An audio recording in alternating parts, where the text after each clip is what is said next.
Hello friends, पिछले video में मैंने आप लोग को definition and objectives of accounting के बारे में बताया था और आज के वीडियो में हम आप लोग को प्रोसेस ऑफ अकाउंटिंग के बारे में बताने जा रहे हैं कि what is the process of accounting. Process of accounting refers to the sequence of accounting procedures for recording, classifying and summarising the transactions. Means लेखांकन वो प्रक्रिया है जो हमारे विभिन्न प्रक्रियाओं को, ट्रांजैक्शन से रिलेटेड विभिन्न प्रक्रियाओं को एक क्रम में सजाता है ताकि हम अपने ट्रांजैक्शन को सिलसिलेवार ढंग से रख सकें। हमने जो भी ट्रांजैक्शन किया उस ट्रांजैक्शन को सिलसिलेवार ढंग से रखना ही प्रोसेस ऑफ अकाउंटिंग कहलाता है। लाइक हमने जो भी ट्रांजैक्शन किया पहले उसका आइडेंटिफाई करना कि वो जो ट्रांजैक्शन है वो ट्रांजैक्शन किस तरह का है, उसका आइडेंटिफाई करना। Means identify the transaction. उसके बाद उसका रिकॉर्ड हम लोग रखते हैं जर्नल में, जिसको हम लोग बुक ऑफ ओरिजिनल एंट्री के नाम से जानते हैं। जो भी हमने ट्रांजैक्शन किया उसका आइडेंटिफाई करना, आइडेंटिफाई करने के बाद उसका रिकॉर्ड जो है वो जर्नल में रखना, उसका रिकॉर्ड जो है वो जर्नल में रखना। तो अब हम बात यहाँ पे आती है कि आखिर जो भी हमने ट्रांजैक्शन किया उसका रिकॉर्ड रखना क्यों ज़रूरी है। ठीक है, तो ट्रांजैक्शन का रिकॉर्ड रखना इसलिए ज़रूरी है क्योंकि ट्रांजैक्शन से रिलेटेड डॉक्यूमेंट्स को एविडेंस के रूप में माना जाता है। अगर हमने कोई भी ट्रांजैक्शन किया तो उसका, अगर सपोज डेट कि हमने परचेज किया तो परचेज इनवॉइस होगा,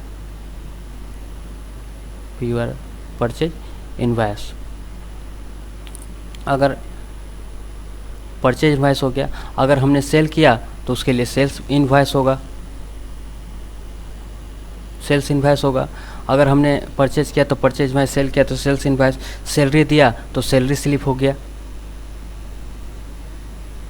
सैलरी स्लिप। कैश मेमो, तो ये सारा चीज़, तो इन सब का रिकॉर्ड रखना वो होता है कि ज़रूरी होता है। लाइक अगर मैंने कैश ट्रांजैक्शंस किया तो उसका एंट्री कैश बुक में होगा। अगर हमने क्रेडिट ट्रांजैक्शन किया तो उसका रिकॉर्ड जो होता है वो सेल्स बुक में होता है। अगर मैंने कैश परचेज किया तो उसका रिकॉर्ड जो होता है परचेज बुक में होता है। अगर मैंने सेल्स रिटर्न किया तो वो सेल्स रिटर्न्स बुक में होता है। अगर परचेज रिटर्न हुआ तो परचेज रिटर्न्स बुक में होता है। तो इस तरह से जर्नल के और भी बुक्स हैं जिसके हम धीरे धीरे आपको हम बाद में बताते जाएंगे। अब जर्नल एंट्री के बाद उस ट्रांजैक्शन को हम लेजर में पोस्टिंग करते हैं, मीन पोस्टिंग टू लेजर। उसके बाद मुख्यतः महीने के अंत में, means at the end of the month, account को बैलेंस किया जाता है। आपको हम बता दें कि जब भी कोई एंट्री करते हैं तो उसके दो पक्ष होते हैं। एक हमारा होता है डीआर साइड और दूसरा होता है सीआर साइड, जिसे हम डेबिट और क्रेडिट के नाम से जानते हैं। इसके बाद हम इसे समराइज करते हैं, जिसे हम ट्रायल बैलेंस और फिनेंशियल स्टेटमेंट के नाम से जानते हैं। ट्रायल बैलेंस और फिनेंशियल स्टेटमेंट के नाम से जानते हैं, जिसमें हम डीआर साइड के टोटल को ट्रायल बैलेंस के डेबिट साइड में लिखते हैं। मीन्स जो भी हमने बैलेंसिंग किया, बैलेंस करने के बाद डीआर साइड के टोटल को हम ट्रायल बैलेंस के डीआर साइड में लिखते हैं और सीआर साइड के टोटल को ट्रायल बैलेंस के सीआर साइड में लिखते हैं। और अंत में हम फाइनेंशियल स्टेटमेंट तैयार करते हैं, जिसमें ट्रेडिंग अकाउंट और प्रॉफिट एंड लॉस अकाउंट मिल के इनकम स्टेटमेंट बनता है। सबसे उसमें जाने के बाद क्या क्या हम दो तरह का एंट्री होता है, जिसमें हमारा एक होता है फाइनेंशियल स्टेटमेंट, जिसमें trading account and profit and loss, जिसको हम पीएनएल अकाउंट के नाम से जानते हैं।